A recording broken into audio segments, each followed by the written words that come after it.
All right, so we're going to start reading Persepolis, and we're starting with the veil. This is chapter 1. Before you read, you are supposed to go through and find the following words in your book: obligatory, decadence, and avant-garde. Obligatory is on this page, on page 3. So you're going to want to make sure that you find that definition. Your next word is decadence, which is over here on page 4. So you'll want to highlight it and put the definition up here. And the third word is avant-garde, and that is here on page 6. And you will want to read here, when you find the words avant-garde, you want to put the definition. Here it is. So highlight it and put the definition there or in the gutter. It's up to you. Now, as we read, the first thing we're going to try to come up with is the differences.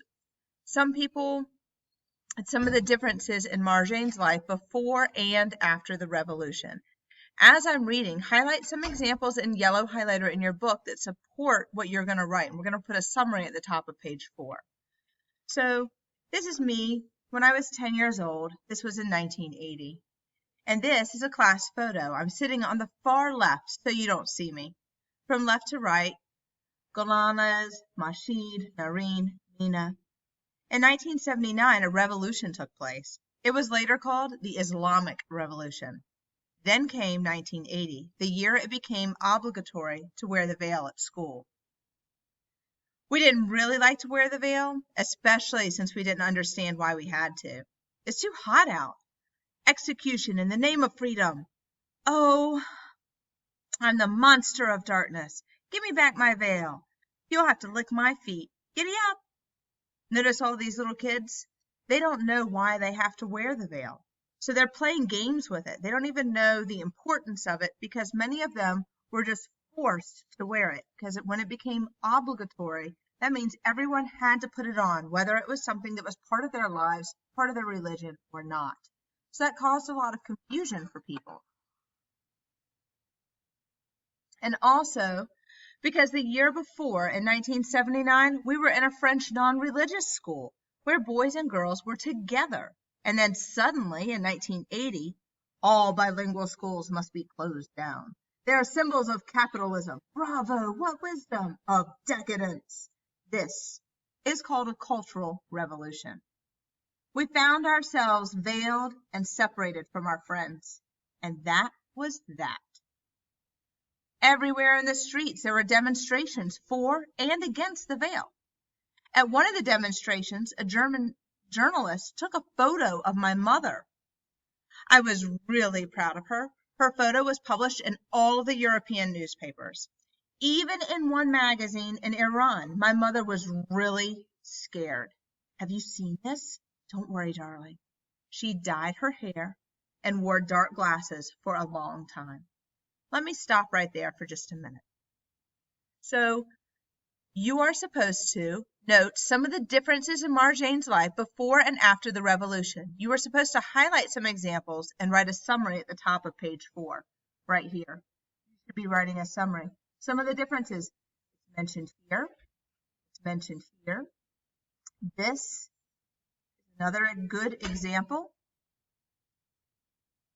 Here is another example. And here was another example.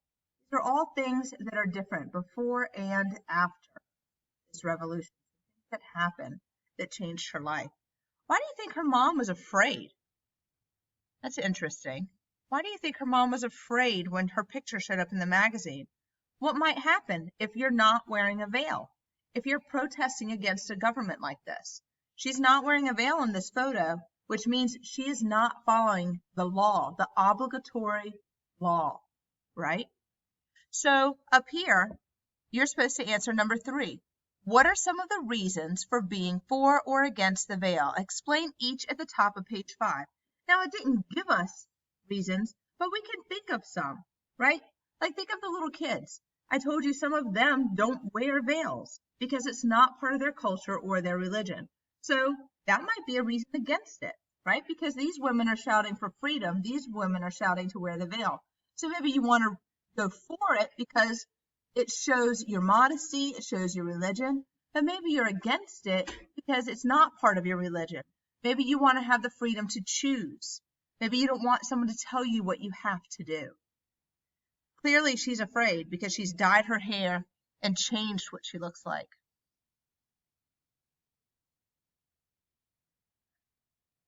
I really didn't know what to think about the veil. Deep down, I was very religious, but as a family, we were very modern and avant-garde. I was born. At the age of 6, I was already sure I was the last prophet. This was a few years before the revolution. She's imagining this. Oh, celestial light, and it's supposed to be her. Before me, there had been a few others. A woman? I am the last prophet. I wanted to be a prophet because our maid could eat with us. I wanted to be a prophet because my father had a Cadillac. And above all, because my grandmother's knees always ached. Come here, Marge. Come help me to stand up. Don't worry. Soon you won't have any pain. You'll see. Like all my predecessors, I had my holy book. The first 3 rules came from Zarathustra. He was the first prophet in my country before the Arab invasion. You must base everything on these 3 rules. Behave well, speak well, act well. I also wanted us to celebrate the traditional Zaruthian holidays, like the fire ceremony. Looks like fun. Before the Persian New Year, Nowruz, on March 21st, the first day of spring, only my grandmother knew about my book. Rule number 6, everybody should have a car. Rule number 7, all maids should eat at the table with the others. Rule number 8, no old person should have to suffer. In that case, I'll be your first disciple. Really? But tell me how you arrange for old people not to suffer. It will simply be forbidden. All right. So here at the top of page 7, you are supposed to be talking about A, why was being the last prophet so important to Marjane? What does she hope to achieve by being that prophet? Highlight in a second color the information or pictures in the text that support your answer there. And then part B, in your opinion, are these childish thoughts?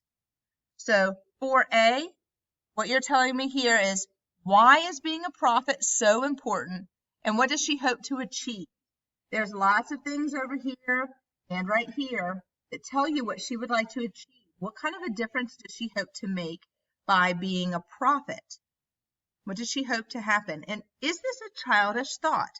Is this something that's childish? What are your thoughts on that? Make sure you put that notation there.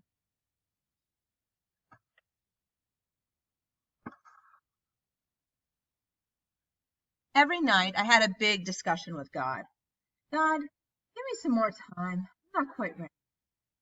Yes, you are celestial light. You are my choice, my best, my last and my best choice. Except for my grandmother, I was obviously the only one who believed in myself. What do you want to be when you grow up? I'll be a prophet. Ha ha ha, she's crazy, all the kids at school say. My parents were called in by the teacher. Your child is disturbed. She wants to become a prophet. What about it? Doesn't this worry you? No, not at all. Teacher seems confused by that. Nonetheless, my parents were puzzled. So tell me, my child, what do you want to be when you grow up? She's thinking in her head, because it's a thought bubble, a prophet. But out loud, she says, I want to be a doctor.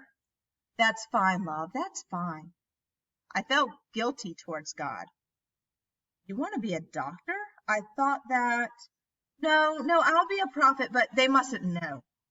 I wanted to be justice, love, and the wrath of God all in one.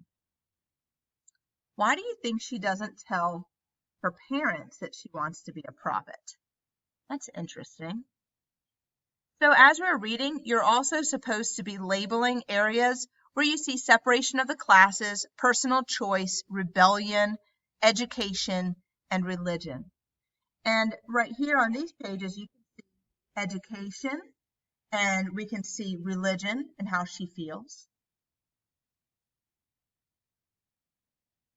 Let's see, where else did we see some things as we were reading? You may have seen rebellion right here because this is a protest. More education over here. Separation of the classes or separation of boys and girls. So this is separation right here. You even see a little bit of rebellion by the children because they're being forced to do something that they're not used to doing. Hopefully this helped you with chapter 1, The Veil.